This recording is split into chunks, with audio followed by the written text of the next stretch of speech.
సర్వకర్త, సర్వహర్త, సర్వభర్త. ఇది అని చెప్పడానికి ఇక్కడ ఉన్నదని, ఇక్కడ లేనిదని చెప్పడానికి దానికి అవకాశం లేదు. అటా ఉన్నది. ఈ లక్షణాన్ని తెలుసుకోవడానికి మనం నిజ జీవితంలో ఈ ఆత్మబోధని వినియోగించిన ప్రయత్నం చేస్తాం. ఇప్పటి వరకు అనేక అంశాలని మనం ఉపమానాల ద్వారా స్పృశించాం. ఇప్పుడేం స్పృశిస్తున్నాం? మన దగ్గర పంచకోశాలు ఉన్నాయి. అన్నమయ కోశం ఉంది, ప్రాణమయ కోశం, మనోమయ కోశం ఉంది, జ్ఞానమయ కోశం ఉంది, ఆనందమయ కోశం కూడా ఉంది. ఈ 5 కోశాలలో వ్యవహరించడం అహంకారంతో వ్యవహరిస్తున్నా లేక స్వాత్మగా వ్యవహరిస్తుంది? స్వాత్మ శుద్ధ స్ఫటికలింగం. శుద్ధోహం, బుద్ధోహం, విద్యోహం, ముక్తోహం, కేవలోహం, పరోస్మ్యహం, పరుడను. కాబట్టి నిరంతరాయంగా నువ్వు ఈ లక్షణాలతో ఉండాలి. ఇది శుద్ధాత్మ యొక్క లక్షణం. శుద్ధ బుద్ధి. ముందు దానికి ఏం కావాలి? శుద్ధ బుద్ధి కావాలి. శుద్ధ బుద్ధే శుద్ధ చైతన్యాన్ని తెలుసుకుని శుద్ధోహంగా ఉంటుంది. ఈ మూడిటికి లక్షణ రీత్యా భేదం లేదు. శుద్ధ బుద్ధి, శుద్ధ చైతన్యం, శుద్ధ అహం. ఆకార లక్షణాన్ని పోగొట్టుకున్నటువంటి, ఆకార లక్షణం చేత విడువబడినటువంటి, ఆకార లక్షణానికి సాక్షిగా ఉన్నటువంటి నిర్మలాత్మ. మలం లేదు అక్కడ, మలత్రయం లేదు, నిర్మలాత్మ. ఈ ఆత్మ శబ్దాన్ని దేనికైనా జోడించవచ్చు. దురాత్మ అంటే అర్థం ఏమిటైంది అన్నారు? కర్మణ్య మనస్సన్య వచస్సన్య దురాత్మన. కర్మణ్యేకం, వచస్యేకం, మనస్యేకం, మహాత్మన. ఈ మూడు ఒకే సూత్రం మీద, ఒకే లక్ష్యం మీద, ఒకే నిర్ణయం మీద జీవితం అంతా ఎప్పుడైతే ఉంటుందో అప్పుడేమయ్యాడు? మహాత్ముడు. ఈ మూడు విడివిడిగా ఉన్నాయి. ఏం ఆలోచిస్తాడో తెలియదు, ఏం చెప్తాడో తెలియదు, ఏం చేస్తాడో తెలియదు. వాడికే తెలియదు, తక్కువాడి సంగతి తెలియదు. కానీ ఈశ్వరుడికి కూడా తెలియకుండా చేశానని అనుకుంటాడు. ఇక్కడ ఉంది అజ్ఞానం, అవిద్య. ఈ అజ్ఞానం అవిద్యని చాలా జాగ్రత్తగా మనం గుర్తుపట్టాలి, లేకపోతే సమస్య. జాగ్రత్తగా మీరు ఆలోచించి సాధన చేసేటప్పుడు ఈ నిర్ణయాన్ని, విచారణని స్వీకరించేటప్పుడు పంచకోశ నిరసన, విచారణ. పంచకోశ విచారణే చేయకుండా నిరసన చేసే అవకాశం. పంచకోశ విచారణే చేసామండి, అప్పుడేమైంది? నీలో ఉన్నటువంటి జ్ఞాతం ఒక్కటే పరిష్కారమే. జిజ్ఞాసుగా పనికొస్తావు, జ్ఞానిగా పనికిరావు. విచారణ వల్ల ఏమిటంటే తెలియంది తెలుస్తుంది, అంతవరకే. అంతే తప్ప దానిలో నువ్వు స్వానుభవాన్ని పొందలేవు. పొందాలంటే ఏం చేయాలి? నిజ జీవితంలో ఆ జ్ఞానాన్ని వాడాలి, అలా జీవించాలి. అలా జీవించినప్పుడు నీ యొక్క స్వభావయుతమైనటువంటి, శరీరగతమైనటువంటి, శరీరం ధరించడానికి ఆధారభూతమైనటువంటి కర్మ రాశి ఉంటుంది. ఈ కర్మ రాశి నీకు జీవితాన్ని ప్రసాదిస్తుంది. ప్రకృతి అంతా కూడా కర్మచక్రం చేతే నడపబడుతుంది. త్రిగుణాత్మకమైనటువంటి శక్తి చేత కర్మచక్రం తిరుగుతుంది. కర్మచక్రాన్ని తిప్పేటటువంటి ఒకే ఒక శక్తి త్రిగుణాత్మకమైనటువంటి మలిన చైతన్యం. త్రిగుణాతీతమైనటువంటిది శుద్ధ చైతన్యం. జాగ్రత్తగా మనం ప్రకృతిని పిలిచేదంతా కూడా త్రిగుణాత్మకమైనటువంటి మలిన చైతన్యం. ఈశ్వరుడు అని పిలిచేదంతా కూడా త్రిగుణాతీతమైనటువంటి శుద్ధ చైతన్యం. ఈ సత్యాన్ని మనం మొట్టమొదట వ్యష్టి సమిష్టిలో గుర్తించాలి. అలా గుర్తించేటప్పుడు పంచకోశ విచారణ చాలా చాలా చాలా ప్రభావమైనది. జాగ్రత్త, స్వప్న, సుషుప్తులలో ఈ పంచకోశాలతోనే మనం వ్యవహరిస్తూ ఉంటాం, వేరే ఏం లేదు. అటువంటి పంచకోశాలతో వ్యవహరించేటటువంటి మనం పంచకోశాలనే పనిముట్లను ఉపయోగిస్తున్నామే తప్ప పంచకోశములు నేను కాదు అని విలక్షణత్వాన్ని పొందాలి. ఏ కోశానికి సంబంధించిన లక్షణాలైనా ఆత్మచేత ఉద్దీపింపబడుతుంది, చైతన్యం చేత ఉనికి కలిగి ఉంది. అంతేగాని స్వయముగా వాటికి ఉనికి లేదు, స్వయముగా వాటికి భిన్నమైన ఉనికి లేదు, స్వయముగా వాటికి భిన్నమైన వ్యవహారం కూడా లేదు. అవి జడములు. ఎటువంటి జడములు? 5 వర్ణ వస్త్రాలు స్ఫటికలింగం పక్కన గనక ఒక్కొక్కటి పెడితే ఆ స్ఫటికలింగం ఏ వర్ణ వస్త్రం పక్కన ఉంటే ఆ వర్ణ వస్త్ర ప్రతిబింబితంగా కనబడుతుంది. ప్రతిబింబితంగా కనబడింది. అద్దంలో ప్రతిబింబం పడితే అద్దంలో ఉన్న ప్రతిబింబం కలిసిపోయిందే, అద్దంలో కలవలేదు. ఏమీ లేనప్పుడు ఏ ప్రతిబింబము లేదు. అదే స్ఫటికలింగంలో ఏ వర్ణము లేదు, ఏ నామము లేదు, ఏ రూపము లేదు, ఏ లక్షణము లేదు, అతీతం. అందుకని మానవులందరూ తమ తమ ఇళ్లలో పూర్వం సదాచారంలో ఒక తాళగ్రామాన్ని, ఒక స్ఫటికలింగాన్ని, ఒక రసలింగాన్ని, ఒక శోణలింగాన్ని, శంకర భగవత్పాదులు ప్రతి ఒక్కరికి పంచాయతన పూజ అనేటటువంటి విధానాన్ని అమలు చేయించారు సనాతన ధర్మం. ఈ పంచాయతన పూజ చాలా విశేషమైనది. నిజానికి ఆ 5 కూడా ఆకారం ఉండదు వాటికి, మానవుల వలె ఆకారం ఉండదు. ఒక్కొక్క నది నుంచి ఒక్కొక్కటి పట్టుకొస్తారు. ఆయా నదులలో దొరికేటటువంటి శిలలని వాటి లక్షణాల ద్వారా వాటి యందు పంచ ఆయతన దేవతలను ఆరోపిస్తారు. ఆరోపించి ప్రతినిత్యం అర్చన చేస్తారు. పంచాయతన పూజకి తర్వాత కాలంలో మళ్ళా తగాదాలు పెరిగి ఈ శైవమని, ఆ వీరశైవమని, రకరకాల శాక్తేయమని, దాంట్లో వామాచారమని, సమయాచారమని, దక్షిణాచారమని, ఇట్లా కౌళిని ఆచారం, కులాచారమని, ఇలా రకరకాలైన ఆచార భేదములు తర్వాత కాలంలో కూడా ఏర్పడ్డాయి. వాటన్నిటిని సంస్కరించి ఇవాళ కాలంలో మానవులందరూ సులభంగా సాత్వికంగా సాధన చేసుకోవడానికి ఉపయుక్తమయ్యే విధానంలో అందుబాటులో. ఈ సంస్కరణ వలన జగద్విఖ్యాతమయ్యారు, దేశాటన చేశారు, ప్రతి ఒక్క సమస్యని సంస్కరించారు. మనం సంస్కార భూయిష్టంగానే శరీరాన్ని ధరిస్తున్నాం, కానీ ఈ సంస్కారములు మలిన చైతన్యంతో ఉన్నాయి, శుద్ధ చైతన్యంతో కూడా ఉంది. మనం ఇప్పుడు వేటిని మేల్కొలుపుతున్నామట? రోజు నిద్రపోయి లేచేటప్పుడు మలిన చైతన్యంతో ఉన్న సంస్కారాలను మేల్కొలుపు. త్రిగుణాత్మకమై, మలిన చైతన్యమై, పంచకోశ సాంగత్యమై, తాదాత్మ్యత చెంది దేనికి ఏ సమయంలో ప్రాధాన్యత ఇవ్వాలి, ఏ వివేకంతో వ్యవహరించాలి, ఏ నిర్ణయంతో ఉండాలి, ఇది తెలిసి చేసిన వాడే జ్ఞాని. చెయ్యాలండి, చెప్తే లాభం లేదు. చెప్తాం అందరూ చెప్తారు, చెప్పుట శోభంబు చేయుట కష్టంబు విధాతకైన వాని తాతకైన అంటారు భగవాన్ చెప్తారు. కాబట్టి చెప్పడం అందరూ చెప్పవచ్చు, కానీ వారి నిజ జీవితంలో అట్లా చేయాలి. చేసినప్పుడు వారికి ఆ సమర్థత వస్తుంది, శక్తి లభిస్తుంది, అప్పుడు అది సహజం అవుతుంది. ఇది ఎటువంటిదంటే కుండలో అన్నం కుండలోనే ఉంచి నాకు శక్తి రావాలంటే వస్తుందా? కాదు కదా. ఆహారం భుజించాలి, భుజించితే అది నీకు జీర్ణం అయితే అప్పుడు నీకు శక్తి లభిస్తుంది.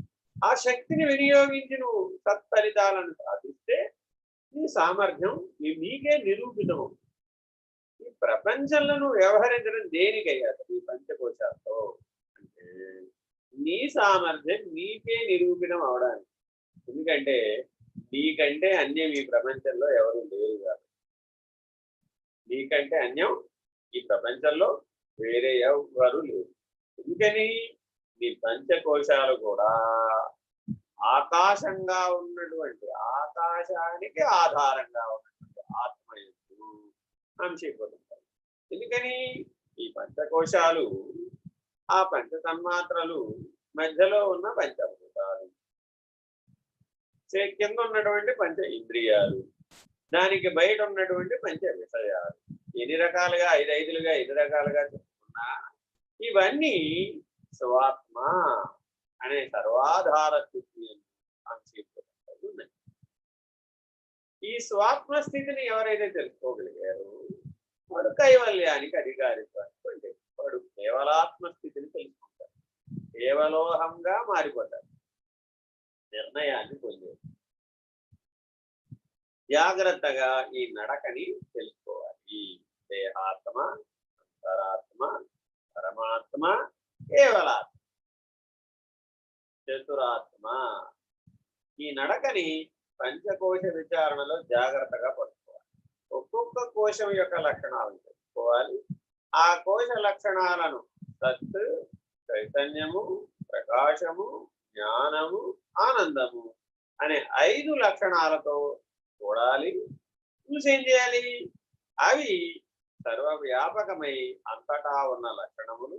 ఇవి పరిమితమైన దృష్టికోణంతో మాత్రమే ఉన్నటువంటి జడ వస్తువు యొక్క లక్షణంగా గుర్తించి అప్రధానం చేయాలి. తర్వాత భాగము త్యాగం చేయాలి. చేసిన తర్వాత ఏం చేయాలి? ప్రధానమును పట్టుకోవాలి, ఆ ప్రధానాన్ని త్యజించాలి. ఇలా చేయడమే సరి అయినటువంటి జ్ఞాన మార్గం. లక్షణయుతంగా జహల్లక్షణం, అజహల్లక్షణం, జహద జహల్లక్షణం, ఇది చాలా ముఖ్యమైనది. ఇందులో ఏ విపరీత ప్రవర్తనలకి, ఏ విపరీతపు ఆలోచనలకి అవకాశం లేదు. ఏది మాట్లాడినా సాధనే, నువ్వు ఏది ఆలోచించినా సాధనే, నువ్వు ఏది చేసినా సాధనే, నువ్వు ఏమి చేయకున్నా సాధనే, మౌనంగా ఉన్నా సాధనే, జ్ఞానంతో ఉన్నా సాధనే, వివేకంతో ఉన్నా సాధనే, జాగ్రత్తలైన సాధనే, స్వప్నమైన సాధనే, సుషుప్తైన సాధనే. ఈ రీతిగా మొత్తాన్ని సాధన అన్న చట్రంలో ఎవరైతే ఇమిడ్చగలిగారో, ఆ ఇమిడ్చినటువంటి విధానంలో నువ్వు జ్ఞానాన్ని పొందుతావు. ఆ జ్ఞానంతో నువ్వు చేసే ఏ పనైనా సరే సేవ అవుతుంది.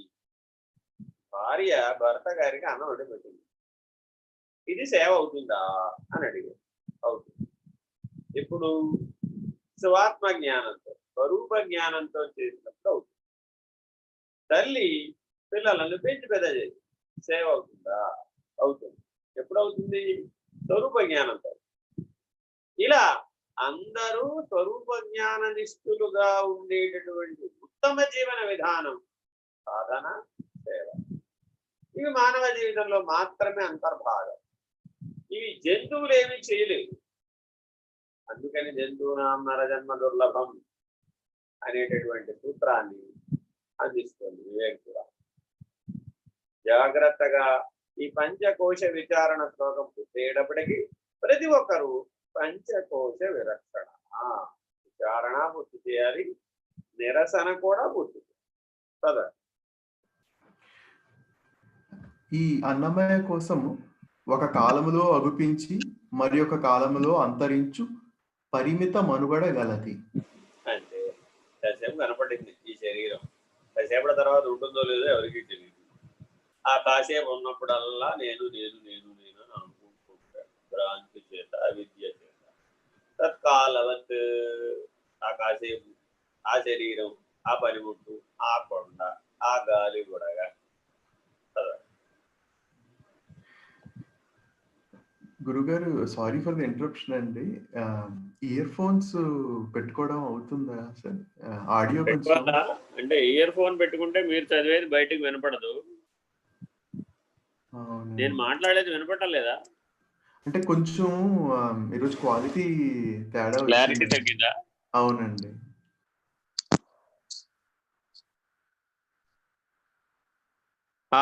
చెప్పండి.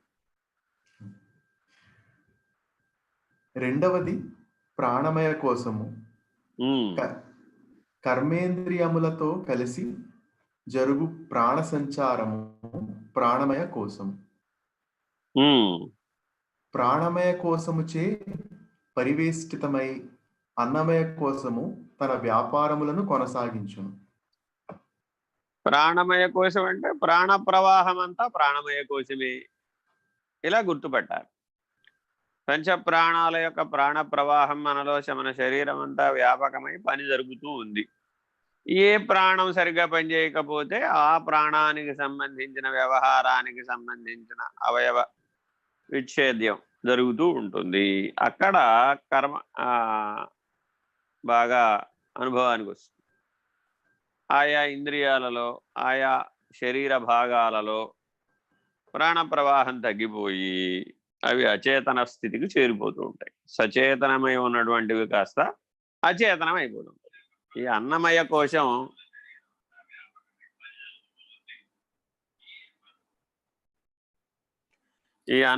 కోశం జాగ్రత్తగా గమనిస్తే ప్రాణ ప్రవాహం చేతనే పోషించబడుతుంది. ఈ ప్రాణ ప్రవాహం చాలా చాలా సూక్ష్మమైనటువంటిది. స్థూలమైనటువంటి అన్నమయ కోశాన్ని ఈ సూక్ష్మమైన ప్రాణ ప్రవాహమే అసలు పరిగెట్టిస్తుంది. ప్రాణ ప్రవాహం యొక్క సహాయం లేకపోతే ఇది అంగుళం కాదు కదా, అణువు కూడా కదలలేదు. జాగ్రత్తగా ఈ ప్రాణమయ కోశాన్ని తెలుసుకోవడానికే ప్రాణాయామం. ప్రాణాయామం అందరూ చేస్తూ ఉంటారు, రకరకాల ప్రాణాయామాలు. అదేదో ఇప్పుడు వైపరీత్య ప్రవర్తనతో వచ్చిన ప్రాణాయామాలు కూడా 100 రకాల ప్రాణాయామాలని చెప్తున్నారు. ఈ ఎన్ని రకాల ప్రాణాయామాలు చేసినా తలకో ప్రాణాయామం, కలకో ప్రాణాయామం ఇట్లా తయారైపోయింది వైపరీత్య ప్రవర్తనతో. ఏదన్నా ఏ ఇంద్రియానికి ప్రాణాయామం అంటే ఆ ఇంద్రియం మీద కాన్సన్ట్రేట్ చేయాలట. ఇంకా ఎప్పటికి వాడు జీవితంలో ఆత్మనిష్టం పొందేది? వాడి కాలు నొప్పి అయితే కాలు మీద కాన్సన్ట్రేట్ చేయాలట, చెయ్యి నొప్పి అయితే చెయ్యి మీద కాన్సన్ట్రేట్ చేయమని. చివరికి అధ్వానం. ప్రాణాయామం దేనికోసం అయ్యా అంటే ఆరోగ్యం కోసం అంటారు. అయితే ఆరోగ్యం మొదటి సాధనం. నీవు ఆత్మానాత్మ వివేకాన్ని పొందడానికి మొదటి అవసరం ఆరోగ్యమే తప్ప నీ జీవిత లక్ష్యం అదే కాదు. ఈ సత్యాన్ని తెలుసుకోవాలి. ఎంత రాయి వంటి శరీరాన్ని కలిగి ఉన్నా సరే ఏదో ఒక కాలానికి దాన్ని విడిచిపెట్టక తప్పదు, అది పరిణమించక తప్పదు. ఈ సత్యాన్ని గ్రహించినటువంటి వాడు కాలహరణం అవ్వకుండా ఆత్మానాత్మ వివేకాన్ని పొందుతాడు. లేకపోతే చివరికి రాయి లాంటి దేహాన్నే పట్టుకుని వేలాడుతూ ఉంటాడు గబ్బిలం వలె. ప్రయోజనం ఏముంది? ఈ ప్రాణమయ కోశానికి సంబంధించినటువంటి సాధనలు, అనేకమైనటువంటి సాధనలు ఇవాళ రోజున ప్రపంచంలో కనబడుతుంది. ఆ వైపరీత్య ప్రవర్తనలు ఏది సనాతన ధర్మం ఒప్పుకోలే. మన వాళ్ళు సనాతన ధర్మంలో పెద్దలు కేవలం ఈ ప్రాణమయ కోశానికి 1%, 1% మాత్రమే ప్రాధాన్యత ఇచ్చారంతే. జ్ఞాన మార్గంలో అన్నమయ కోశానికి 1%, ప్రాణమయ కోశానికి 1%, అంతే వీటి ప్రాధాన్యత. అంతకు మించి లేదు. ఎందుకని? ఇవి జడత్వానికి అతి దగ్గరగా ఉన్నటువంటి అన్నమయ కోశం సాక్షాత్తు జడం, ప్రాణమయ కోశం జడంతో కలిసి పనిచేస్తున్నటువంటి శక్తి, చైతన్యం. కానీ దాని యొక్క యాంత్రిక చాలనం అదేమిటి? ఒక యంత్రం వలె కొట్టుకుంటూ ఉంటుంది, పైకి కిందకి పోతూ వస్తూ. ప్రాథమికమైనటువంటి సాధనలలో అత్యంత ప్రాథమికమైన సాధన ఈ ప్రాణాయామం. ఇక దీంట్లో కొద్దిగా ఔన్నత్యాన్ని సంపాదించాలనుకోండి, దీనికి కొద్దిగా శ్వాస మీద ధ్యాసతో పాటు శ్వాసతో జపం చేర్చాలి. సోహం భావేన పూజయేత్ త్యజేద జ్ఞాన నిర్మాలిన్యం సోహం భావేన పూజయేత్.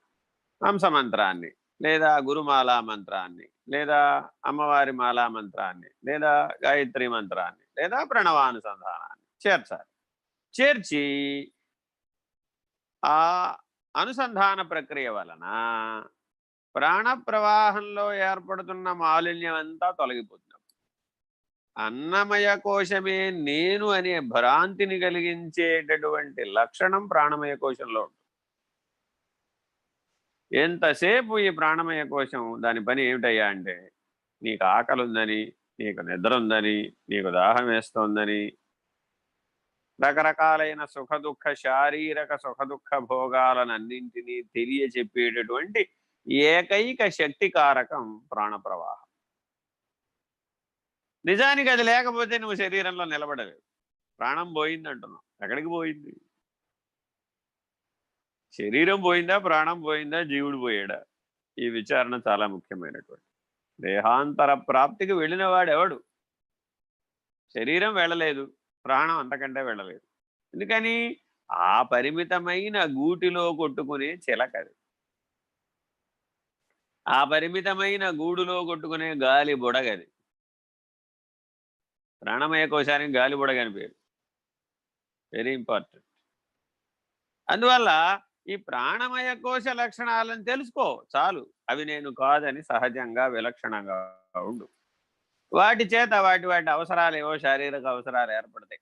కాసేపు విసర్జన క్రియ, కాసేపు ఆహార ప్రక్రియ, కాసేపు శ్వాస ప్రక్రియ ఏవో జరుగుతూ ఉంటాయి నిమిత్త మాత్రంగా. అది కాసేపు వ్యవహారవత్. శరీరం కేవలం కర్మ వలనే శరీరం పోషించబడుతుంది కాబట్టి ఆ ప్రాథమికమైనటువంటి కర్మలో భాగంగా దాన్ని కూడా యజ్ఞభావంతో చెయ్యి. ప్రాణాహుతి అనే యజ్ఞభావంతో చెయ్యి. ఈ యజ్ఞాన్ని ఎవరైతే చేస్తారో ప్రాణయజ్ఞం అన్నారు దీనికి కూడా లక్ష్యం ఆత్మానాత్మ వివేకమే. ఇది అనాత్మ, ఇది నేను కాదు అని వేరుగా నిన్ను నువ్వు తనను తాను సర్వాధారిగా తెలుసుకోవడమే స్వాత్మ చైతన్యం. చదవండి. మూడవది మనోమయ కోశము. జ్ఞానేంద్రియములతో కలిసి మనోసంచారం జరుగుటే మనోమయ కోశం. అది జ్ఞానేంద్రియాలు మనస్సుతో కలిస్తే మనోమయ కోశం. Very very important. ఈ మనోమయ కోశమే నిజానికి మాట్లాడితే ఇంద్రియాణం మనశ్చాస్మి భూతానామస్మి చేతన. పరమాత్మ తాను ఎక్కడెక్కడున్నాడో విభూతి యోగంలో చెప్పాడు. నువ్వు పరమాత్మని గుర్తుపట్టాలంటే ఎక్కడెక్కడికి వెళ్ళాలి, దేన్ని చూస్తే, దేన్ని తెలుసుకుంటే నువ్వు పరమాత్మని తెలుసుకోగలుగుతావు. మిగిలినవన్నీ నాకు అప్రధానంగా అనిపిస్తాయి, కానీ ఈ రెండు మాటలే విభూతి యోగంలో చాలా విలువైనవిగా కనబడతాయి. ఇంద్రియాణం మనశ్చాస్మి భూతానాం అస్మి చేతన. పంచభూతాలు అలా ఏర్పడ్డాయంటే ఏ చైతన్య సహాయంతో పంచతన్మాత్రలు పంచభూతములైనయో ఆ చైతన్యమే నేను. ఆ చైతన్యం సరాసరి మళ్ళా ఎక్కడ మనసులో పనిచేస్తుందట అంటే మనసులో పనిచేస్తుంది. మనుషులలో మనసు నేనే. మనం ఇప్పటిదాకా ఈ మనసును జయించాలి, ఈ మనసును నిగ్రహించాలి, మనసుని సరిగా అలా పెట్టాలి దారిలో, ఇలా పెట్టాలి దారిలో అని మనస్సు గురించినటువంటి సాధనోపాయములు భూమండలంలో లెక్కేస్తే కోటాను కోట్ల యోగాలు, కోటాను కోట్ల పద్ధతులు కనబడుతున్నాయి. మనసే పరమాత్మ ఉన్నప్పుడు ఆయన నిగ్రహించడం ఎందుకండి? దాన్ని పరమాత్మగా తెలుసుకుంటే అయిపోయేదానికి. ఇది సులభం. నీ మనస్సు పరమాత్మ యందే లగ్నమై ఉన్నప్పుడు అది పరమాత్మ అయి ఉన్నది. ఎలాగా? ఒక గ్లాసులో నీళ్లు పట్టుకెళ్ళి నదిలో పోసాం. ఇప్పుడు నీ గ్లాసులో నీళ్లు నదిలో నీళ్లు కలిసిపోయినాయా లేదా? కలిసిపోయింది. ఎందుకని? ఆ నదిలో నీళ్ళేగా గ్లాసులో పట్టుకొచ్చావు. నీ పంచపాత్రలో రోజు అందుకని పూజ చేయమంటారండి. నాకు నవ్వొస్తూ ఉంటుంది. అంటే పెద్దలు ఎంత తెలివైన వాళ్ళు, మనం ఎంత అజ్ఞానులమో తెలిసిపోతుంది. ప్రతిరోజు పూజ చేసేటప్పుడు పంచపాత్ర దగ్గర పెట్టుకోరు. అంటే 5 పాత్రలతో నీళ్లు దగ్గర పెట్టుకోమని అర్థం వాస్తవానికి. ఆ 5 పాత్రలు పూజకు ఉపయోగించాలి. ఒకటి అభిషేకానికి, ఒకటి స్నానానికి, ఒకటి అర్ఘ్యానికి, ఒకటి పాద్యానికి, ఒకటేమో నిత్యార్చనకి. ఇలా 5 చిన్న పాత్రలు పెద్ద పాత్రలతో అవసరం కొద్దీ పెట్టుకుంటాం. ఒక దాంట్లోంచి ఒక దాంట్లో పోసుకుంటూ ఉంటాం. ఆ పంచోపచారములు పూర్తి చేసేంత వరకు వాటిని వాడతాం, తర్వాత పక్కకు పెట్టేస్తాం. ఇప్పుడు ఆ 5 పాత్రల్లో ఉన్న నీళ్లు వేరు వేరా ఒకటేనా? ఒకటే కదా. ఈ సత్యం తెలియజెప్పడమే పరమాత్మ. కాబట్టి నీవు నీ మనసుని పరమాత్మ స్థితి యందు నిలపడం నేర్చుకో. ఇదే మనోనిగ్రహం అంటే, ఇదే మనోయోగం అంటే. ఇక ఎన్ని పేర్లైనా పెట్టుకో, మనసుకు సంబంధించిన ఎన్ని పేర్లైనా పెట్టుకో. అల్టిమేట్గా నువ్వేం తెలుసుకోవాలి? మనసుని పరమాత్మ యందు పెట్టాలి. అది పరమాత్మే అనే దానికే తెలియజెప్పాలి. అది తెలుసుకోవాలి. తెలుసుకుంటే ఏమైంది? అప్పుడు దురాత్మగా వ్యవహరించకుండా ఉంటుంది. అధ్యాత్మగా ఎవడైతే ఉంటాడో వాడు దురాత్ముడయ్యే అవకాశం లేదు. ఎప్పుడైతే అధ్యాత్మ అన్నటువంటి లక్షణం పక్కకి తప్పుకుంటుందో అప్పుడు అవిద్య, అనాత్మ వచ్చి కూర్చుంటుంది. స్వాత్మ నిష్ఠ కలిగినటువంటి వాడికి సమస్తము ఆత్మే, అంతా పరమాత్మే. సకల దేవతలు, సకల తీర్థములు, సకల క్షేత్రములు అంత మనస్సే. మనస్సు అనేది పని చేయకపోతే ఈ ప్రపంచంలో నువ్వు దేన్ని గుర్తుపట్టలేవు. అసలు నువ్వు ఉన్నావనే గుర్తుపట్టలేవు. నువ్వు ఉన్నావని నీకు తెలియజెప్పేది కూడా ఆ మనస్సే. అంత విశిష్టమైన సాధనం, అంత విశిష్టమైనటువంటి పనిముట్టది. నిన్ను నీకు చూపెట్టగలిగిన ఒకే ఒక పనిముట్టు మనస్సు. వాటి వాటి వ్యవహార భేదాల చేత అది బుద్ధి అని, చిత్తమని, అహంకారమని పిలువబడచ్చు. అంతే తప్ప ఎప్పుడూ ఆయా స్థితులలో అది ఉండదు. మళ్ళా మనసు అనే స్వస్థితికి వచ్చేస్తూ ఉంటుంది. దానికి మనసే స్వస్థానం. బుద్ధి, చిత్తం, అహంకారం అవసరం వచ్చినప్పుడు పాత్రోచితంగా అవతలకపోతుంది, మళ్ళీ వెనక్కి వచ్చేస్తుంది, స్వస్థానమైన మనస్సుగా వచ్చేస్తుంది. ఈ మనసుకు స్వస్థానం ఆత్మ, ప్రత్యేగాత్మ. ప్రత్యేగాత్మ అంటే లోపల ఉన్న ఆత్మని, పరమాత్మ అంటే బయట ఉన్న ఆత్మని చెప్పేటటువంటి రోజులు వచ్చేసాయి. ఇది వైపరీత్య భాష్యం. అంటే లోపల ఆత్మ బయట ఆత్మ లేదు. ప్రత్యేగాత్మ అంటే 5 25గా ఉన్న దేనికైనా సాక్షిగా ఉన్నదేదో అది ప్రత్యేగాత్మ. అది పిండాండమే కావచ్చు, బ్రహ్మాండం కూడా కావచ్చు. పిండ బ్రహ్మాండములు రెండింటినీ కలిపి చూడాలండి. ఇప్పుడు ఈ రెండింటినీ కలిపి చూస్తే ఏ దృష్టితో అయితే ఈ రెండు ఒకటే అనే నిర్ణయం కలిగిందో ఆ దృష్టికి పరమని పేరు. దృక్స్వరూప నిర్ణయానికి పరమని పేరు. అక్కడ దృశ్యం లేదు, బ్రహ్మాండ దృశ్యం లేదు, పిండాండ దృశ్యం లేదు, దర్శనం లేదు, ద్రష్ట లేడు. ఏముంది ఇప్పుడు? దృక్ ఒకటే మిగిలింది. ఆ శేషించబడిన దృక్కుకి ఆ దృష్టి, ఆ దృక్కు నిర్ణయం ఏదైతే ఉందో దానికి పరమని పేరు. అక్కడ నిలకడ చెందిన వాడెవడో వాడు పరమాత్మ. దృక్ స్థితిని తెలుసుకున్న వాడెవడో, నిర్ణయం పొందిన వాడెవడో వాడు పరమాత్మ. దృగ్రహితం నెక్స్ట్ ఒకటే స్టెప్ ఉంది. ఇక అదేమిటంటే దృగ్రహితం, ఆవరణరహితం. అక్కడికి వెళితే ఈ కేవలాత్మగా ఈ ఎరుకంతా పోయింది. అప్పుడు వ్యష్టి లేడు, సమిష్టి లేడు. ఎరుకంటే సమిష్టి సాక్షి ఎరుక. సమిష్టి సాక్షి అయినటువంటి ఎరుక వ్యష్టి సాక్షి కాకుండా పోతుందా?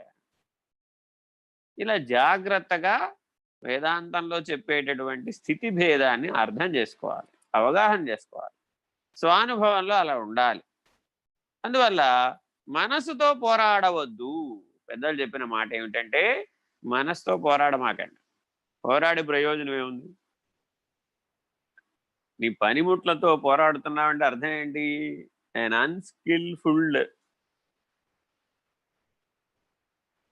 person will quarrel with his tools. పనిముట్లతో పోట్లాడతాడు అంతే. వీడి పని ఏంటంటే నైపుణ్యం లేదు. చూడండి, చాలామంది వాళ్ళు ఇల్లు సర్దుకోవడం వాళ్ళకి రాక వాళ్ళు అన్నీ అటు ఇటు పడేసుకుని అన్నీ వెతుక్కుంటూ అన్నీ ఎప్పుడు చూసినా వాడి జీవితంలో సగభాగం ఈ వెతుకులాటకే సరిపోతుంది. ఎందుకని? అన్స్కిల్ఫుల్, నైపుణ్యం లేదు. మనోవికాస ప్రక్రియలో నైపుణ్యం చాలా చాలా ముఖ్యమైనది. ఎంత ముఖ్యమైందయ్యా? మనసుని మనసుతోనే కట్టాలి, వేరే దాంతో కట్టలేవు. ఇంపాసిబుల్. వేరే దాన్ని ఎక్కడి నుంచో పట్టుకొచ్చి మనసును కడతానన్నవాడు అంతా వట్టి మాట. చాలామంది దగ్గరికి వెళ్ళి రకరకాలైన ప్రయత్నాలు చేస్తూ ఉంటారు ఈ పాపం ఈ ఒక్క పనిని సాధించడానికి. అదే పరమాత్మని తెలుసుకుంటే సులభం. పరమాత్మే నీలో మనసుగా ఉన్నాడు. శుద్ధోహం, శుద్ధమైన మనస్సే పరమాత్మ. మలిన వాసనాత్రయం చేత గాని, గుణత్రయం చేత గాని, మలత్రయం చేత గాని, దోషత్రయం చేత గాని ఉద్వేగాన్ని, ఆవేదనని పొందిన మనసు ఏదైతే ఉందో అదే జీవుడు. జీవుడు జీవుడు జీవుడు అంటే ఎవడయ్యా? ఇదిగో వీడు జీవుడు. మలిన మనస్కుడే జీవుడు, శుద్ధ మనస్కుడే ఆత్మ. ఏమండి, శుద్ధ మనస్సు ఆత్మ అవుతుందా అండి? శుద్ధ మనస్సు ఆత్మలో లీనమైపోతుంది. ఆత్మ సముద్రం, మనస్సు నది. ఈ సత్యాన్ని గ్రహించు. మనస్సు నది వలె ఉపయోగపడుతుంది నీకు, ఆత్మ సముద్రం వలె ఉపయోగపడుతుంది. అన్ని నదులు ఆ సముద్రంలో నుంచే వచ్చినాయి, మళ్ళా సముద్రానికే చేరతాయి. అవన్నీ ఎటువంటివి? ఆయా మనస్సులు. ఎన్ని స్థాయిల్లో చెప్పుకుంటే అన్ని. ఈ మనస్సు మీద చేయని పరిశోధన లేదు. నాకు తెలిసి కొన్ని లక్షల కోట్ల సంవత్సరాల నుంచి మహర్షుల దగ్గర నుంచి, బ్రహ్మ విద్యాపీఠాల దగ్గర నుంచి అందరూ ప్రయోగాలు చేసినంతా ఈ మనస్సు మీదే. ఎన్ని ప్రయోగాలు చేస్తే మాత్రమే ఉంది? నదీనాం సాగరో గతి, తప్పదు ఎప్పటికైనా సరే. ఈ నదులన్నీ ఆ సాగరమును చేరవలసిందే. జాగ్రత్తగా గమనిస్తే సముద్రం అనేటటువంటిది సారూప్యంగా, లక్షణయుతంగా ఆత్మ. తత్కాలవత్ కాసేపు వ్యవహారం శుద్ధ మనస్సుగా వచ్చిందంతే. ఏమండి, శ్రీకృష్ణుడు పరమాత్మేనా? సందేహం అడిగామనుకోండి. శ్రీకృష్ణుడు అంటే నువ్వు ఇప్పుడు ఏమనుకున్నావు నాయన? ఏది శ్రీకృష్ణుడు అని అడగాలి. ఇప్పుడు వేణువు ధరించి పిల్లన గ్రోవితో గోవులను కాచినటువంటి శ్రీకృష్ణుడు, సాందీపని వద్ద పూర్ణ బోధను గ్రహించినటువంటి శ్రీకృష్ణుడు, భగవద్గీతను బోధించినటువంటి శ్రీకృష్ణుడు, తన జీవితం అంతా కష్టాల పాలైపోయినటువంటి శ్రీకృష్ణుడు, పుట్టుక నుంచి పోయేదాకా అంతా కష్టాలే, ఎప్పుడు చూసినా కష్టమే. ప్రపంచంలో అందరూ నాకు కష్టాలు చెప్పినప్పుడు నాకు నవ్వొస్తుంది, వాళ్ళు చెప్పిన కష్టాలు చూస్తే. ఏమిడయ్యా వారి కష్టాలంటే ఏదో తిన్నది అరక్కపోవడం, లేకపోతే అరిగింది బయటికి పోకపోవడం, లేదంటే వాళ్ళ పిల్లాడు వాళ్ళ మాట వెనకపోవడం, లేకపోతే వాళ్ళ పిల్లాడికి ఇంకోటి రాకపోవడం, లేకపోతే ప్రమోషన్ రాకపోవడము, లేకపోతే సీట్ రాకపోవడము, ఆరోగ్యం లేకపోవడం. ఎంతసేపు దీని చుట్టూనే తిరుగుతుంటుంది. అయితే అరవగోల పంచకోశాల చుట్టూ తిరగడం కానీ, లేదంటే పంచభూతాల చుట్టూ తిరగడం కానీ, వేరే పని పాటలేదు దీనికి. ఈ మనసుకి రెండు పోలార్లు ఉన్నాయి, ఒకటి ఉత్తర ధ్రువం, ఒకటి దక్షిణ ధ్రువం. ఈ రెండింటి మధ్య మనసు పనిచేస్తుంటుంది. ఏమిటయ్యా అంటే అది పంచకోశాలు, లేదంటే పంచభూతాలు. దీనికి వేరే పని పాటలేదు. దాని అవతల చూడమంటే చూడదు. పరమాత్మేమో దాని అవతల అంటే అర్థం ఏంటంటే పరం, దృక్. అవతల యువతల అని గడప అవతల గడప యువతలగా చెప్పలా దాన్ని. అంతటా. పరం అంటే అంతటా. అంతర్బాహ్యములనేటటువంటి అంతరమును చెరుపుట, దానికి ఉపయోగపడుతుంది ఈ మనస్సు. అంతా మనమే కదండి అన్నవాడు సుఖంగా జీవించాడు, నేనే అన్నవాడు అసుఖంగా జీవించాడు. As simple as it. భౌతికంలో ఈ రెండింటి మధ్య మనసు ఊగిసలాడుతూ ఉంటుంది ఎప్పుడు కూడా. నేను నేను నేను నేను ప్రధానం అంటూ ఉంటుంది. దాన్ని ఏం చేయాలి? అంతా మనమే అనే స్థాయికి ఎదిగేటు చేయాలి. నేను ప్రధానం అన్నప్పుడు మలిన మనస్కుడు. అంతా మనమే కదా, అంతా ఒక కుటుంబమే కదా. వసుధైక కుటుంబకం, సనాతన ధర్మం, సర్వకాలం వేదం అందించినటువంటి గొప్ప సూత్రం ఇది. ఈ ప్రపంచంలో ఎన్ని మతాలు రావచ్చు, ఎన్ని మతాలు పోవచ్చు, ఎన్ని సంస్కృతులు రావచ్చు, ఎన్ని సంస్కృతులు పోవచ్చు. వసుధైక కుటుంబకం. భూమండలం మీద ఉన్న 84 లక్షల జీవరాశులు కూడా ఒకే కుటుంబం, ఒకే చైతన్యం, స్వాత్మ చైతన్యం. పంచభూతాల నిండా అనుస్యూతమై ఉన్నది ఒకే ఒక చైతన్యం. ఇంద్రియాణం మనశ్చాస్మి భూతానాం అస్మి చేతన. ఈ మనస్సుని ఆ చైతన్యాన్ని గుర్తుపట్టే దిశగా మార్చు, సాధన చెయ్యి. Orientation, reorientation. ప్రవృత్తి మలిన మనస్సు, నివృత్తి శుద్ధ మనస్సు.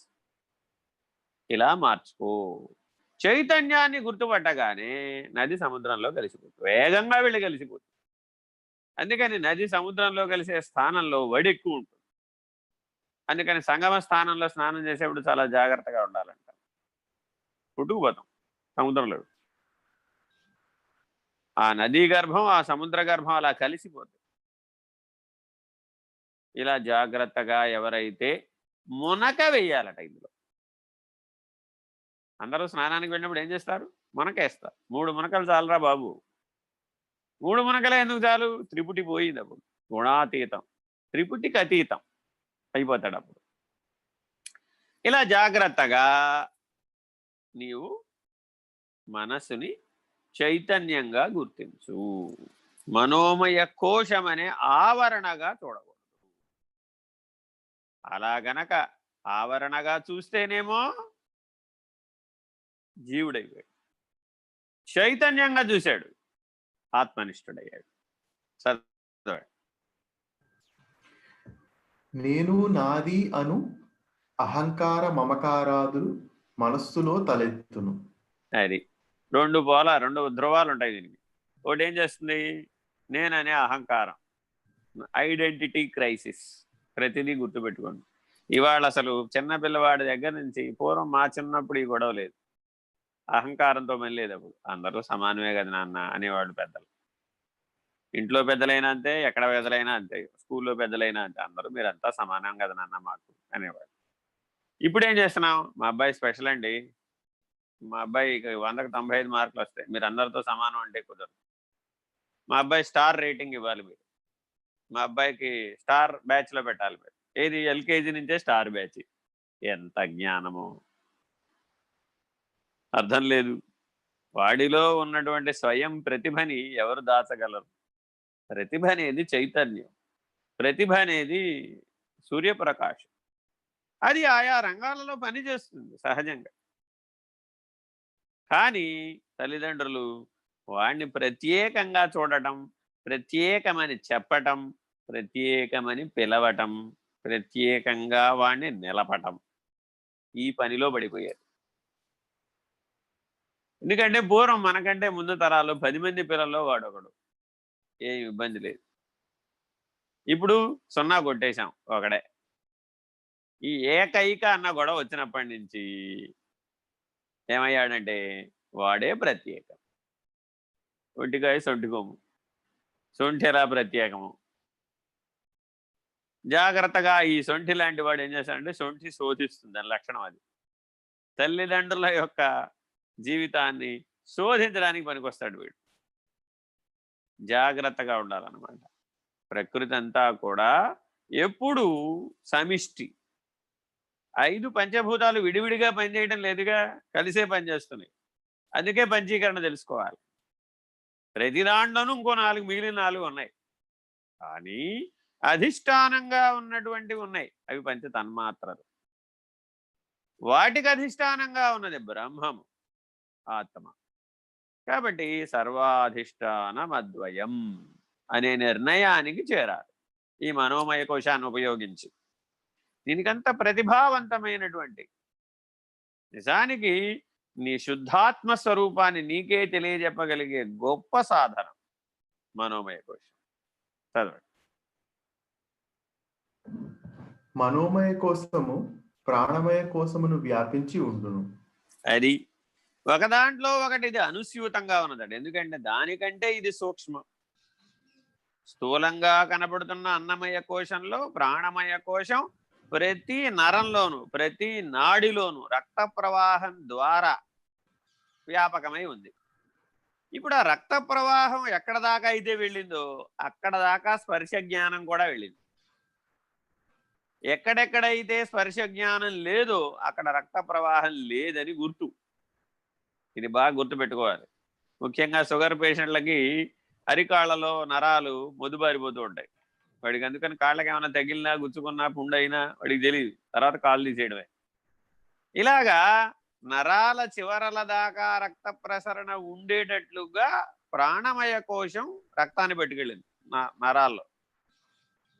దానితో పాటే స్పర్శ జ్ఞానం కూడా వెళ్ళింది. ఇప్పుడు ఈ జ్ఞానం మనోమయ కోశం, ఈ జ్ఞానేంద్రియాలు మనోమయ కోశం. దాంట్లో అన్నమయ కోశంలో ప్రాణమయ కోశం వ్యాపించింది, ప్రాణమయ కోశంలో మనోమయ కోశం వ్యాపించింది. ఈ జ్ఞానేంద్రియాల నిండా మనోమయ కోశమే ఉంది. తిని చూడు, విని చూడు, కని చూడు, పట్టుకుని చూడు, తెలుసుకుని చూడు, అంతా చూడడమే. ఈ మనోమయ కోశం ఎవరికైతే చైతన్యం వైపుకు తిరిగే చూపు కలిగారు, అది చూపు కలగడం, అప్పుడు వాడు లో చూపు, లో రూపు, లో మనస్సు దీన్ని పొందుతాడు. ఈ బాహ్యమైనటువంటి చూపు, రూపు, మనస్సు వాడికి పనిచేయరిక. విషయావృతమైనటువంటి ప్రవృత్తి చేతన పనిచేయదు. పనిచేయదంటే అప్రధానంగా పనిచేస్తుంది. చదవండి. పంచేంద్రియముల ద్వారా మనస్సు జ్ఞానమును గ్రహించి అనుభవములను పొందును. పరిమితమైనటువంటి విషయ జ్ఞానాన్ని గ్రహించి అనుభవాన్ని పొందుతుంది పంచేంద్రియముల ద్వారా. ఎవరు? మనస్సు. జాగ్రత్తగా గ్రహించాలన్నమాట. కఠోపనిషత్తు కూడా ఈ వాక్యాన్ని చెప్తుంది. దీనికి పరం అది, దానికి పరం ఇది, ఇలా చెప్తుంది. అంటే ఏంటి? అన్నమయం పరమైనటువంటిది, ప్రాణమయం పరమైనటువంటిది మనసు, మనసుకు పరమైనటువంటిది బుద్ధి, బుద్ధికి పరమైనటువంటిది చైతన్యం, చైతన్యానికి పరమైనటువంటిది పరమాత్మ, పరమాత్మకు పరమైనటువంటిది పరాత్పరం, పరబాహ్యం. ఈ పరలక్షణాన్ని ఉపనిషత్తులు బాగా బోధించినాయి, బాగా సూచించినాయి. కాబట్టి ఉపనిషత్తులు ఎవరైనా అధ్యయనం చేసేటప్పుడు పరాత్పర దృష్టితో అధ్యయనం చేయాలి, ప్రవృత్తి మార్గంతో చేయకూడదు. వాటిలో అనేక సాధనలు చెప్పారు, అనేక మంది మహర్షులు చెప్పారు, అనేక విధానాలు కూడా చెప్పబడ్డాయి. అన్నిటికీ లక్ష్యం ఒకటే, పరాత్పరం. చదవండి. అజ్ఞానము మనస్సును ఆవరించి ఉండును. మనసును ఆవరించి అజ్ఞానం ఉందడు. ఇది గుర్తుపెట్టుకో వాక్యాన్ని. మనసుని ఆవరించిన అజ్ఞానం. మనం ఇప్పుడు ఏం చేస్తున్నాం? అజ్ఞానం అనే ఆవరణని మనసు ద్వారానే తొలగిస్తున్నాం. మావియందు శిశువు ఏర్పడ్డాడు. ఆ మావియందున్నటువంటి శిశువు ఆ గర్భస్థవాస నరకంలో నుంచి బయటపడాలి, ప్రయత్నం చేయాలి. ప్రయత్నం చేయగానే ఆ తల్లి చైతన్య వస్తువు కాబట్టి సహకరించింది. సహకరించగానే వాడు ఆ మావిలో నుంచి బయటపడతాడు. మనసు కూడా అజ్ఞానమనే ఆవరణలో తయారైంది, వ్యవహరించింది, పరిణమించింది, ఎరిగింది. అవ్యక్తం నుంచి వ్యక్తమైంది. జాగ్రత్తగా అనాత్మ, అవిద్య, ఆభాస, అధ్యాస, అజ్ఞానం, ఈ 5 లక్షణాలు ఈ మనోమయ కోశంలోనే ఉంటాయి. ఈ 5ంటిని రివర్స్, వ్యతిరేకం చేయాలి, సమన్వయాన్ని సరిచేయాలి, రీఓరియంట్ చేయాలి. అజ్ఞానం నుంచి జ్ఞానానికి, ఆభాస నుంచి ప్రకాశానికి. ఎందుకని? ప్రకాశమే లేకపోతే ప్రతిబింబమే లేదు. అధ్యాస నుంచి ధ్యాసకి. అందుకని శ్రవణ మనన నిధిధ్యాసలలో ఉత్తమాంగము, ఉత్తమ సాధన ధ్యాస. 24 గంటలు అదే ధ్యాసలో ఉంటాడండి మా అబ్బాయి. నేను 24 గంటలు అదే ధ్యాసలో ఉంటున్నానండి. అంటే పార్ట్ టైం డివోషన్ నుంచి ఫుల్ టైం డివోషన్గా మారాలి, సర్వస్వ శరణాగతుడుగా మారాలి. ధ్యాస అంటే సర్వస్వ శరణాగతి. వాడు ఆత్మనిష్ఠుడు కానటువంటి క్షణం లేదు, స్వరూప జ్ఞాననిష్ఠుడు కానటువంటి క్షణం లేదు. అజ్ఞానం నుంచి జ్ఞానానికి, అనాత్మ నుంచి ఆత్మ. ఈ ఆవరణ, అజ్ఞానమనే ఆవరణలో ఏర్పడిన మనస్సును ఈ రకంగా ఆత్మనిష్టకు ఉపయోగించాలి. చదవండి. అందుచేత బంధమోక్షములకు మనస్సే కారణమై ఉన్నది. As simple as it. నువ్వు జీవుడు అని చెప్పాలన్నా ఆ మనస్సే, నువ్వు ఆత్మవని చెప్పాలన్నా ఆ మనస్సే. ఆత్మవని చెప్పగానే నువ్వు ముక్తుడివి, అదే జీవుడు అని చెప్పగానే బంధితుడవు. చెప్పడానికి కారణం ఏంటండి? మన ఏవ మనుష్యాణం కారణం బంధమోక్షయో బంధై విషయాసక్తం ముఖ్యై నిర్విషయం మనః. నీ బంధ మోక్షాలకు మనసే కారణం. ఎందువల్ల? విషయాత్మకమై ఉన్నప్పుడు ఆ మనసే బంధ కారణం. నిర్విషయంగా ఉంటే అదే ముక్తికి కూడా కారణం. రెండు ఒకచోటే ఉన్నాయి. Choice is yours. వివేకం నీదే, దాన్ని ఎటు వాడతావు? హార్ట్ ఆపరేషన్ చేసే చేతిలో ఉన్నటువంటి కత్తి వెరీ ఇంపార్టెంట్. కంటి ఆపరేషన్ చేసేటటువంటి డాక్టర్ చేతిలో ఉన్న కత్తి వెరీ వెరీ ఇంపార్టెంట్. నా ఇంకా ఇంప్రవైజ్ లేజర్ నైఫ్. అసలు ఆ పదార్థంతో కూడా పని లేదు. ఇప్పుడు లేజర్ బీమ్నే కటింగ్గా వాడుతున్నాం మనం, కటింగ్ ఎడ్జ్తో. ఇంకా ఎదిగిపోయాం. అల్ట్రావైలెట్ రేస్ ఇంకా ఎదిగిపోయాం. రేడియేషన్ ఇంకా ఎదిగిపోయాం. రకరకాలైనటువంటి విధానాలు తీసుకొచ్చేసింది ఆధునిక విజ్ఞానం. మరి ఇవన్నీ ఏమిటయ్యా? దేనికి వాడుతున్నావయ్యా? ఆత్మనిష్టని పొందావా? ఉపయోగమే. ఏమండి మీ ఇంట్లో బంగార పూలు ఉన్నాయండి పూజ చేయడానికి? ఏం చేసుకుంటావు నాయన? బంగారం పూలతో పూజ చేస్తే పుణ్యం వస్తుందటండి. పుణ్యం వస్తే ఏం చేసుకుంటావు? పుణ్యం కోసమే కదండి జీవించేది.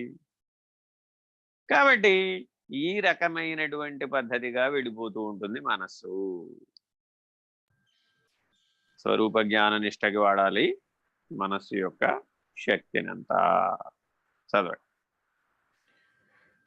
నాలుగవది విజ్ఞానమయ కోసము. Very important. జ్ఞానేంద్రియ సంయుతమైన బుద్ధి విజ్ఞానమయ కోసమై నిలుచును. అంటే జ్ఞానేంద్రియాలు విషయ పంచకంతో కూడిన మనసుతో పనిచేస్తే మనోమయ కోశం.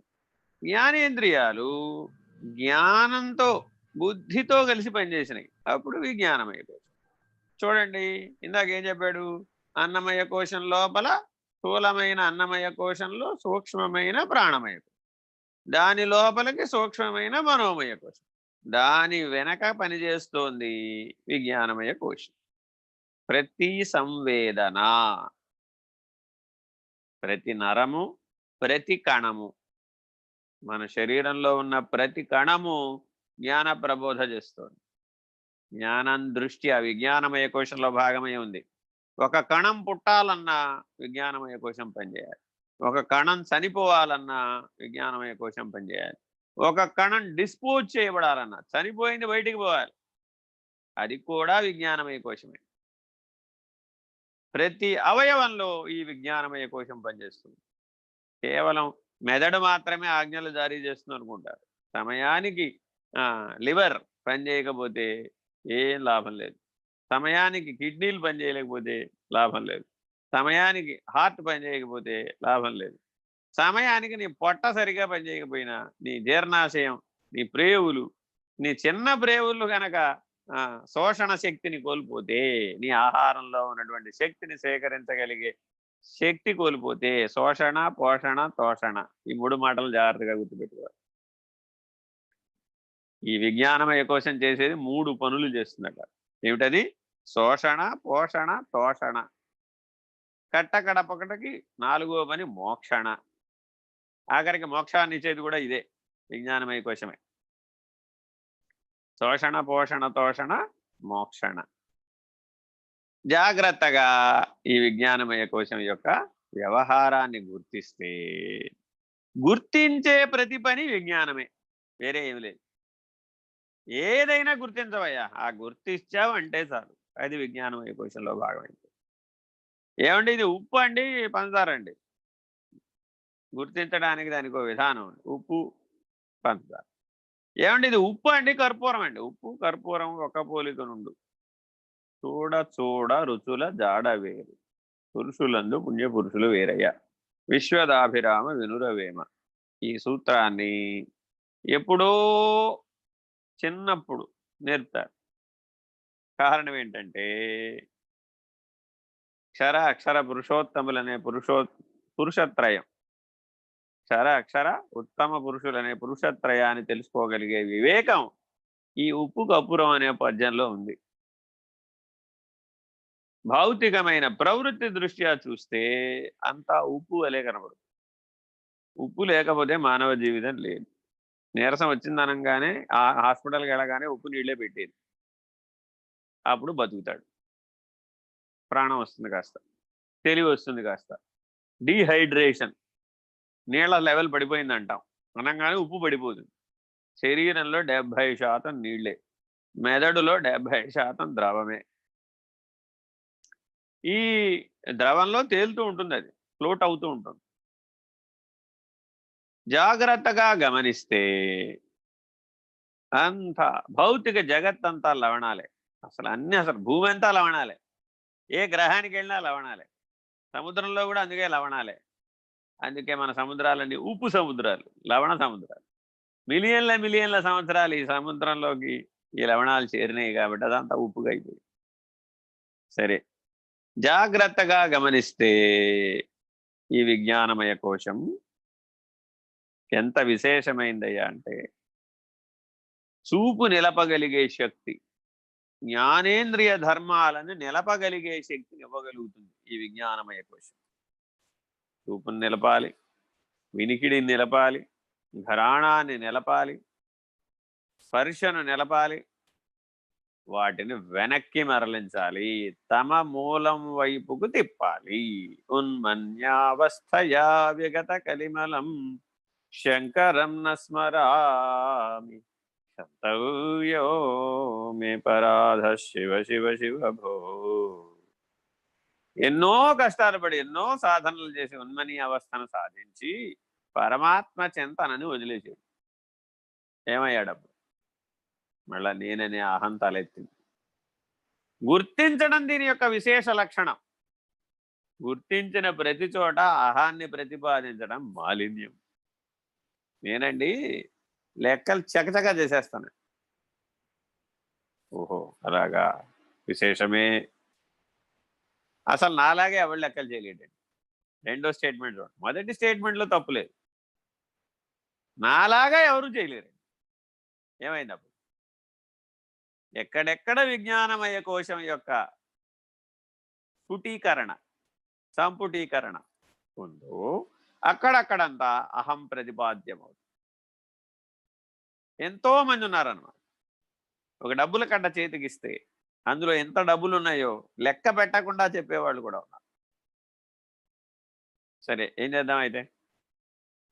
నాహం జానామి ఆత్మా, నాహం జానామీశ్వరః, నాహం జానామి పరమాత్మా, నాతి పరాత్పరం. ప్రయోజనం ఏమిటి అని అడుగుతుంది వేదాంతం. సరే, నీలో ఎంతో ప్రతిభ ఉందయ్యా. ఈ ప్రతిభ నిన్ను నువ్వు తెలుసుకోవడానికి ఉపయోగపడలేదు, నీ అహాన్ని పోగొట్టుకోవడానికి ఉపయోగపడలేదు. సాధన వలన కూడా అహం పెరుగుతుంది, సేవ వలన కూడా అహం పెరుగుతుంది. ఎందుకని ఏ పని చేయాలన్నా ఈ విజ్ఞానమయ కోశం ఉండాలి. ఇది లేకుండా ఏమీ చేయలేవు. అది గరిటో గిన్నో గుర్తుపట్టాలన్నా విజ్ఞానమే పనిచేయాలి. ఉప్పు నిప్పు గుర్తుపట్టాలన్నా విజ్ఞానమే పనిచేయాలి. గుర్తుపట్టాలంటే పనిచేయాలి, వ్యవహరించాలంటే పనిచేయాలి, నిర్ణయించాలంటే. అసలు విజ్ఞానమయ కోశం పనిచేయకపోతే మిగిలిన కోశాలన్నీ కూడా నన్ను అడిగితే అచేతనములే, సచేతనములు కావు. ఈ విజ్ఞానమయ కోశం ప్రతి కణం దాకా చొచ్చుకుపోయి ఉండటం వలననే మానవోపాధి ఈ రకంగా జీవించగలుగుతోంది. విజ్ఞానమయుడు మానవుడు జన్మతః, ఉపాధిగతంతో అతను విజ్ఞానమయుడు. గుర్తించాలి. కాకపోతే గుర్తించి ఏం చేయాలి? వర్తించాలి. వర్తించి ఏం చేయాలి? అధిగమించాలి. గుర్తించాలి, వర్తించాలి, అధిగమించాలి. సహజం అవ్వాలి. Very important. ఈ 4 విజ్ఞానమయ కోశం పనులు ఏమిటది? గుర్తించాలి, వర్తించాలి, అధిగమించాలి, సహజం అవ్వాలి. ఈ 4 లక్షణాలు విజ్ఞానమయ కోశానికి వెరీ వెరీ ఇంపార్టెంట్. దాటడానికి, నిరసించడానికి. ఎక్కడైనా సరే ఏదైనా గుర్తుపట్టావు, వెంటనే నీకు గుర్తు రావాలి. అమ్మో, గుర్తుపట్టానంటే అహం వచ్చేస్తుంది. మరి అజ్ఞానిగా గుర్తుపట్టకుండా ఉంటే సరిపోతుంది కదండి. అది అవిద్య, వికాసమే లేదు. అప్పుడు విజ్ఞానమయ కోశ వికాసం లేనటువంటి వాడు ఏమైపోతాడంటే కిందున్న కోశాల్లోనే సర్దుకుంటాడు. అంటే వాడికి ఆ వికాసం రాల. బుద్ధి సూక్ష్మత లేనటువంటి వాడిని ఎంత చదవేసినా గాని, ఎలుగు తోలు తెచ్చి ఏడాది ఉతికిన గాని నలుపు నలుపే గాని తెలుపుగాదయా విశ్వదాభిరామ రవేమ. ఈ విజ్ఞానమయ కోశ వికాసం లేని వాళ్ళని ఆ ఎలుగుతోలుతో పోల్చారు. ఎరుక చేత బాధించబడేవాడిని ఎలుగుతోలుతో పోల్చారు. విజ్ఞానమయ కోశం యొక్క ప్రభావం ఎరుక దాకా ఉంది. ఈ శరీరంలో ప్రతి కణం దాకా వ్యాపించినటువంటి తెలివి, ప్రతి కణాన్ని ప్రచోదితం చేసేటటువంటి తెలివి, ఏకత్రితం చేసేటటువంటి తెలివి, యూనిటీ, డైవర్సిటీ రెండిటికీ తెలివే కారణం. అనేకత్వానికి తెలివే కారణం, ఏకత్వానికి తెలివే కారణం. సూత్రబద్ధం చేసేది కూడా తెలివే. బాణం వలె ఉపయోగించేది తెలివే. లక్ష్య భేదనం చేసేది కూడా తెలివే. పరాన్ని గుర్తించేది కూడా తెలివే. పరాత్పరము నిర్ణయం పొందేది కూడా తెలివే. తానున్నానని నిర్ణయం పొందేది కూడా తెలివే. తనను తాను గుర్తెరిగేది కూడా తెలివే. తనను తాను పోగొట్టుకునేది కూడా తెలివే. విచారణ చేసేదంతా తెలివే. తెలివన్న ప్రతి చోట విజ్ఞానమయ కోశం. ప్రతిభ దాని సహజ లక్షణం. కానీ దాని ప్రతిని అది ఎరుగలేదు. వచ్చే చిక్కది. తనను తాను పోగొట్టుకోవడం ఎట్లాగో అది తెలుసుకోలేదు. ఎంతసేపటికి అది అక్కడక్కడే గుడుగుడు గుంజం గుళ్ళో రాగంలాగా తిరుగుతూ ఉంటుంది. చిన్నప్పుడు ఆడుతూ ఉంటారు గుజ్జన గుళ్ళు, గుడుగుడు గుంజం గుళ్ళో రాగం. ఈ విజ్ఞానమయ కోశంలో ఉన్న అజ్ఞానం ఏమిటయ్యా అంటే అది ఎంతసేపు స్వోత్కర్ష, ఆత్మస్థుతి, పరనింద.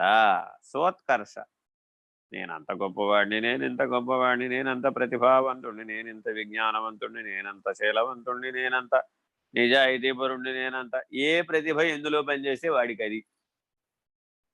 నేనింత దుర్మార్గవర్తనుణ్ణి అని చెప్పేది కూడా అదే.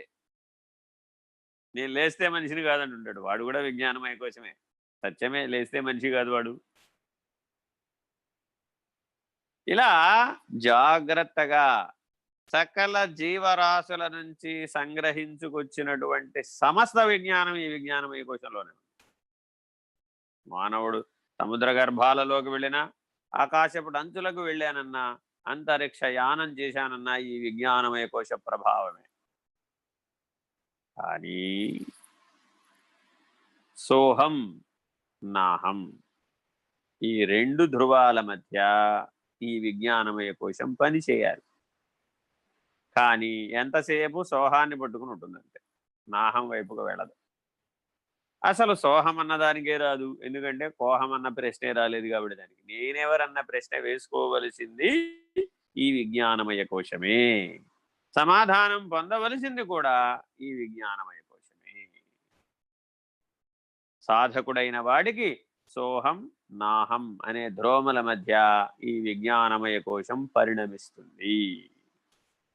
తానెవరో తెలుసుకోవడం ఎరుక, సన్నిష్టను పొందడం ఎరుక, బ్రహ్మనిష్టను పొందడం ఎరుక, పరమునందు తాను లేనని తెలుసుకోవడం నాహం. ఇంతే. ఈ ప్రయాణం అంతా కూడా ఈ రెండింటి మధ్యే.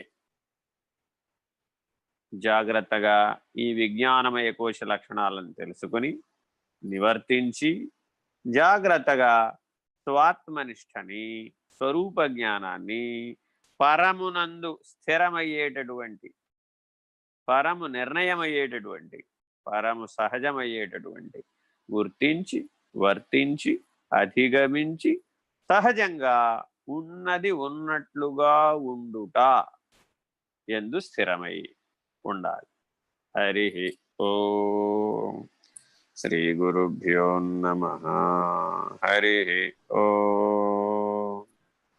పూర్ణమదః పూర్ణమిదం పూర్ణాత్ పూర్ణముదచ్యతే పూర్ణస్య పూర్ణమాదాయ పూర్ణమేవావశిష్యతే.